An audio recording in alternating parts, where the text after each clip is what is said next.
Who is this ghastly man? Your one and only favorite Muppet.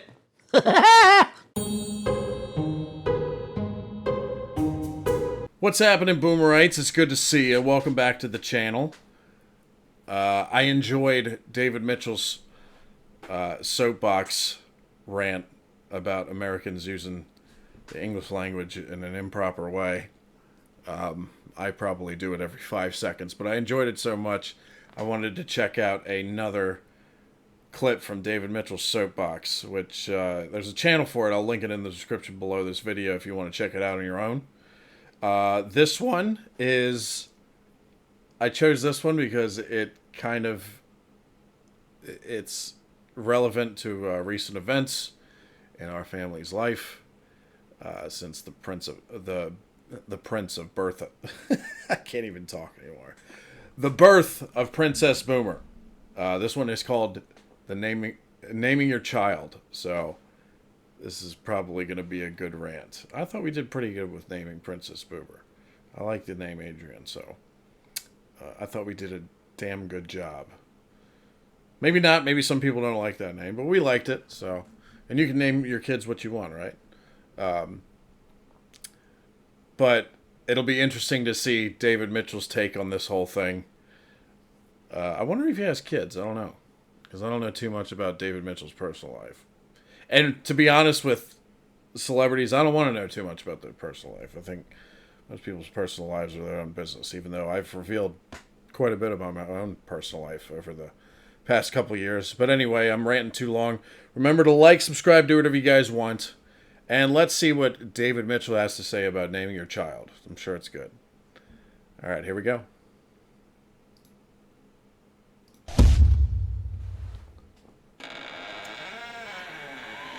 Oh. If you watched the previous two of these with the diligent care which I request and require, you will be fully warned against the folly of trying to express your uniqueness either in your stag night or your wedding. Now we come to the big one. There may well come a time when you and your partner seek to launch a new type of person you have created.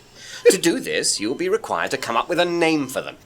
Unless you're a writer, a shipwright, or an IKEA furniture designer, you may well never have been required to name a thing before, bar the odd pet. It will seem like an enormous decision, and one to which you ought surely to bring a little of the creativity for which you are so admired amongst your friends. After all, you yourself are a wildly unique and special person, and so, to a lesser extent, is your partner.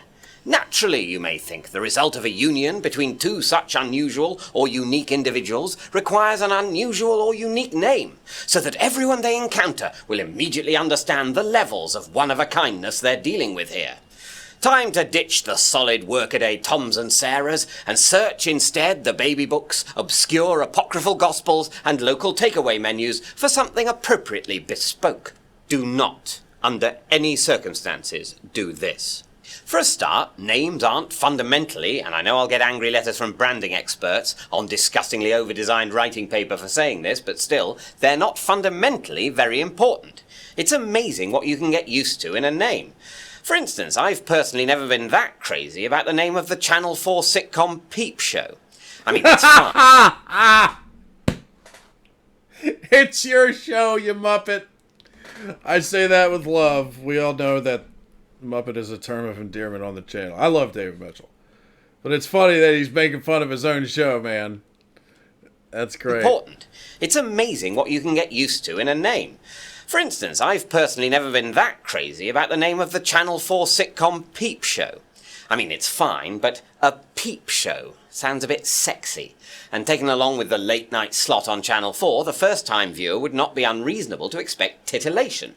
Which seems to me writing a cheque with the title which the content of constant footage of two pallid men in their 30s aging in real time will emphatically fail to honour. Why not follow the example of Frasier or Fawlty Towers and call it the thing that's the main thing in it? In Peep Show's case, I suppose, Mark and Jez, or The Two Men.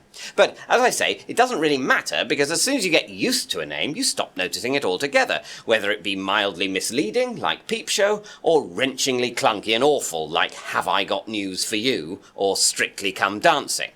Ridiculous and off-putting the first few times you heard them, but now simply the name for that thing, as unremarkable as the 6 o'clock news or Gardener's World. He's actually got a point there. Once you get used to a name, you don't even think about it anymore, you know? Not always, but most of the time. And, yeah, it's like when I'm reacting to Only Fools and Horses on Patreon. It's like, I don't even think about the name of the show anymore. It's like, sometimes I catch myself, saying in my head, I don't think I've ever said it on camera, but I catch myself saying in my head, like, oh, we're going to Peckham today. They should, like, I think they should have just called the show Peckham. But anyway. But people, unlike TV shows, are not simply unveiled once and then allowed to seep into the national consciousness. People have to introduce themselves again and again at every stage of their lives. All the more vital to suppress your understandable but ultimately vain and self-defeating desire to demonstrate the uniqueness of your child. Of course he or she is unique. Everyone's unique. But take a step back and that's as irrelevant a distinction as the one between snowflakes. The truly exceptional, the snowflake that's red, is in the eye of the beholder, and you don't convince anyone they've encountered it just by naming your child Sunshine or Space Vixen. Or indeed Snowflake. It's bad enough for people with mildly unusual or connotation-laden names. Everyone has an idea of what a Tarquin is like, and that must be a millstone round the neck of all the Tarquins who aren't like that, and whose friends constantly have to explain he's called Tarquin, but he's actually quite a normal bloke. Whereas normal blokitude, or rather a certain pressure-relieving colour... Blokitude!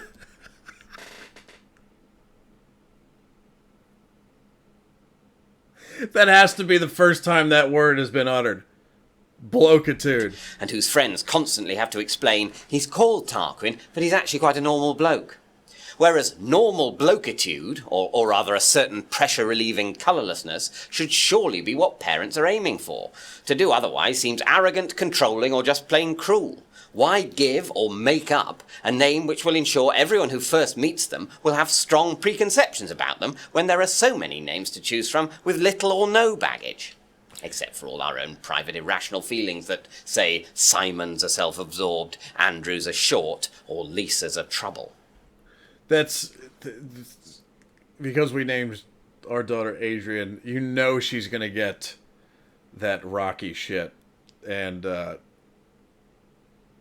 you know, talking to his point, because she's named Adrian. You know, there's gonna be some people that go, "Hey, yo, Adrian!" She's gonna get that all throughout her life. Which, Adrian, if you're watching this 20 years later or whatever, I apologize. That was not intended, but we are very much aware of it, so I'm very sorry. We love you. And picking such a name certainly doesn't mean your child is condemned to stolidity. After all, a Richard can always become a Ringo in later life, if he wishes. But then again, a John, Paul, or George can stick with their stolid, colourless names and not noticeably suffer from failing to be called Jongo, Pongo, or Jingo. Very nice. Okay, the one thing I want to do before I close this out is look at some of the names here. I saw Ringo and Moon Unit. Yeah, Moon Unit. Oh, there in the corner.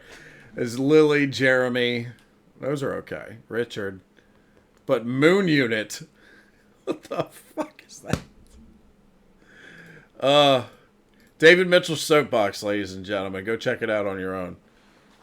Another good video. I don't think it hit quite as sharp as the Dear America rant. That one was priceless. As an American, I really appreciate that one. That was fantastic. So, yeah. There's another one here in my recommendations, though, that I have to check out. So I think I'm going to do that one next. And hopefully it'll be uploaded for you guys soon. But anyway, I hope you guys enjoyed the reaction. Like, subscribe, do whatever you guys want.